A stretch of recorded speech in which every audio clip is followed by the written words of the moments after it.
Heyo, Heber here.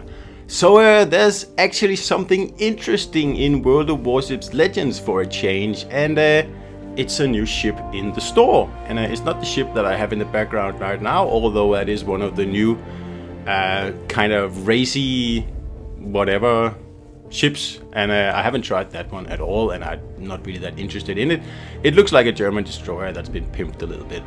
But what I am interested in, and let's first just thank Wargaming for this, because it's so rare that we actually get something in the shop that's fun and different and a little bit, out of the ordinary and perhaps a little bit silly. I don't know. But it so turns out that they have added this little funny ship here in the game. It's called Perfect 10. And initially I really didn't pay any attention to this racing stuff here, because I was busy playing, PlayStation Virtual Reality 2. So I've given Legends a bit of a rest for this week. But then this ship came out, and I thought, it kind of looks like an Edinburgh. And well, it is, except it's not an Edinburgh.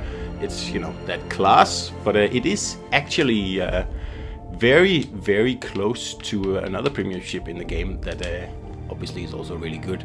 So let me just have a look here. So Perfect 10, we have it here, and the ship that is really similar to is the Plymouth, which is a really good ship. It's very squishy, and overall I prefer Edinburgh over Plymouth, but it's nice to have a few different options in the game, and now we have yet another one. So what's special about this Perfect 10 ship here, you might think? And well, let's have a look. So you can see here, I haven't really, I just wanted to see how fast the rudder was, typical me. So I just put in the 2 rudder mods, and I thought because I don't want to spend money on the other upgrades if the ship turns out to be, dog shit. But this one seems okay. I mean, I haven't played it yet. I played one AI battle because I wanted to test one stat, but I'll talk to that later. So let's just have a look here. So I'll put, which one should we actually put here? This is always the question with Edinburgh. I'll probably go for traverse speed, actually. Let's do that for now. And what do we have here? I'll probably go for faster reload here. Yeah, let's do that. So loadout. Let's have a look. It's got 4 heals, like 4 with this build here. You get 3 with the standard ship. And look at this. It's got engine boost. This is where my interest was piqued first, because I was thinking, engine boost on a British cruiser that already has the improved acceleration. I was a little bit intrigued then. And then I noticed the next slot here, and this is where I got a little bit, disappointed, but it's okay. It doesn't have radar. That's okay. We're gonna give up our radar, but you're gonna get a sonar, pretty decent sonar actually, and you can also pick rolling smoke. And this is a difficult one, because the rolling smoke will allow you to get into positions better, but if you pick that, you won't have a sonar to actually use when you get into that good position. So judging from my experience with the Italian cruisers, I always miss a sonar on those things. So in this case, I'm just gonna go, okay, we're going to use the sonar, because you don't really need rolling smoke on this ship. Well, it's not gonna hurt, but if you play it like I do, very aggressively, and don't really give a flying bat, then I'd go with sonar, because, and I'll show you here why. If you go into stats, and we have a little look down here at the maneuverability, look at that, 40.8 knots. That's really fast. And this is where I was very interested, because look at, you get 41 knots and already 1.8 second rudder. That's faster than Edinburgh. That's amazing. So I was really excited here. You still get torpedoes, 4 on each side, which is also better than Edinburgh, which is awesome. 10 kilometer range, good. Artillery, 6.7 reload, that's okay, I can live with that. 15 range, that's okay, I have no problem with that. Yeah, well, decent hit points, okay, not really gonna complain. Anything concealment, we don't care about that at all. But what we do care about is the armor, and as you can see, this is very much Plymouth-esque. If we just remove all the armor here, look at the citadel. At least it's not stepped, but that's about the only good thing there is about it. So yeah, it's a squishy ship, and that's why, I mean, getting into some sort of cover is pretty important in this ship here. So that's pretty much what I want to try out in the ship here. So already here, almost 41 knots, and I haven't really built this ship for any sort of speed or anything like that. And the rudder is already really fast. So this is looking good. All right, guys, let's play around with the build on this ship here, because I think we can do some pretty interesting things here. And of course, we're not going to worry about anything but agile builds here. So if you don't like agile builds, go somewhere else. So this is obviously Tenet. I'm using the mode of Skies here, but you just have to accept that. So I got Ingenious. I want to keep that. I got Full Speed Ahead. We want to keep that because we want to make this a very fast ship. But we don't want to go all. I don't think we want to go all in on speed, but we'll see about it. And we'll keep that one, and we keep this one as well. Now Rune, 1.8 second rudder already, so we're below 2 seconds. We don't really need her. So I think I'm going to exchange her for our very good German friend. Oops, I'm in the wrong direction. We're gonna switch it to our good German friend here. Where is he? It's Karl here. Yeah, good old Karl. That's it. So let's just have another look. Dude, what are we going to hit now? 40, let's say 43 knots. And 2 second rudder. That's okay. That's okay. I think this is the build I'm going to stick with, but let's just see what happens if we pop our good British friend on the ship here. Where is he? Oh my god. I keep mucking around in these commanders here. There's simply just too many of them, and I don't think this yeah, it's very smart. There he is, Fraser. I believe he's the guy, right? Yeah, he is. Alright. What does it say now? It says 44 knots. 44 knots. That's nuts.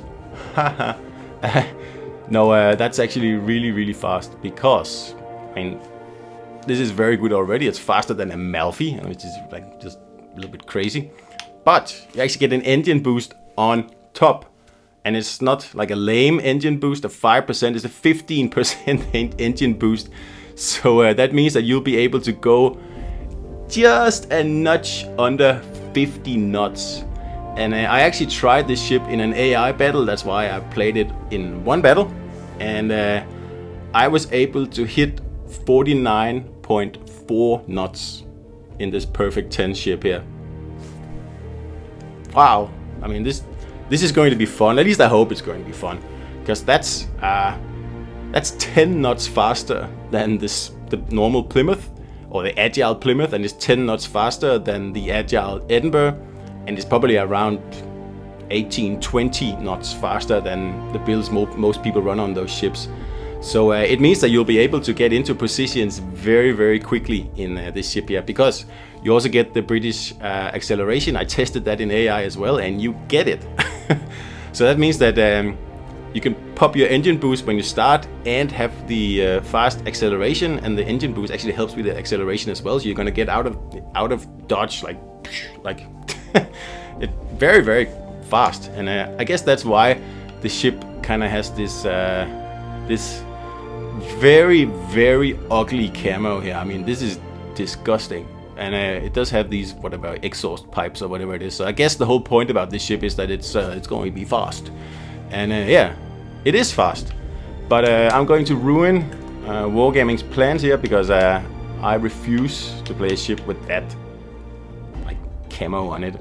My goodness. So we're gonna put a good old trusty CC camo on it here. I was like, oh, whoa, not enough paint. Oh my goodness. Okay, see, I'm actually running out of paint, and that's a bit of a problem, because it used to be, you know, you get paint in every crate out there or whatever. I don't know what's really happened here in the last few months, but yeah, it's been a bit of a problem. Anyway, upgrade. And do we have enough? Yes, we do. Upgrade. Good. Pop that on instead. Yeah, that looks much better. That looks much better. Yes, yes, yes. Okay, good. I'm happy with the ship now. I think I'm happy with the ship. I'll just show you in an AI battle here how fast it can go. I don't want to do it in a standard because I just want to go fast. So, and then after that, we'll probably change the build back to a different build. But let's just give it a shot here.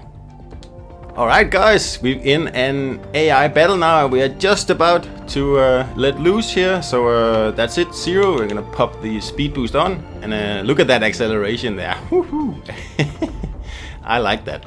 Alright, we're not gonna do anything constructive in this battle here. We are just going to see how fast this ship can actually go.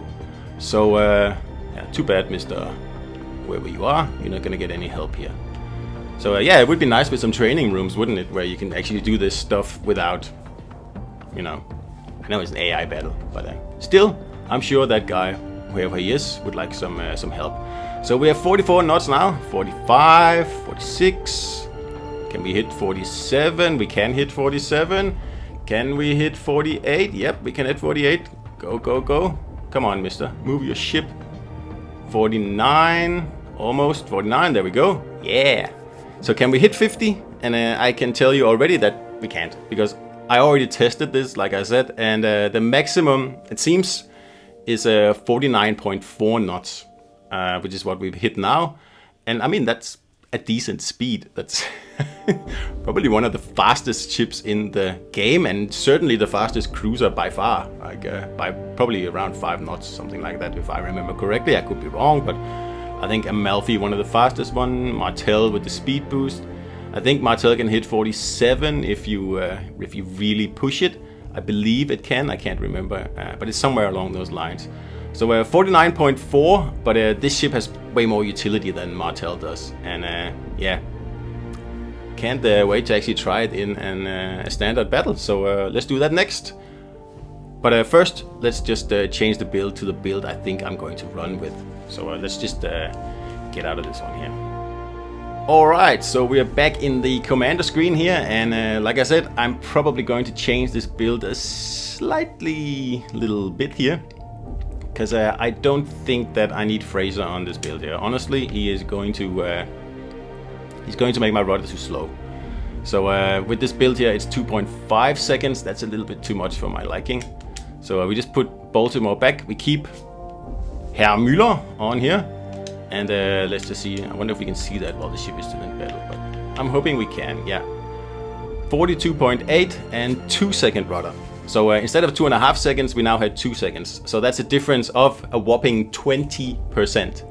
Not 6% as you know, Baltimore actually gives you, but 20% in real terms. 43 knots. So that's about 1.2 knots less, so we should be able to hit 48-ish knots in a perfect 10, which is fine. I don't need that extra knot because it takes too long to get up there anyway. This is a much better compromise. Great turning circle radius, 2-second rudder, awesome, and 43 knots without speed boost, and 48 knots, I believe, with speed boost. So, yep, this is going to be a good ship. I hope so. Anyway, so let's see how it performs.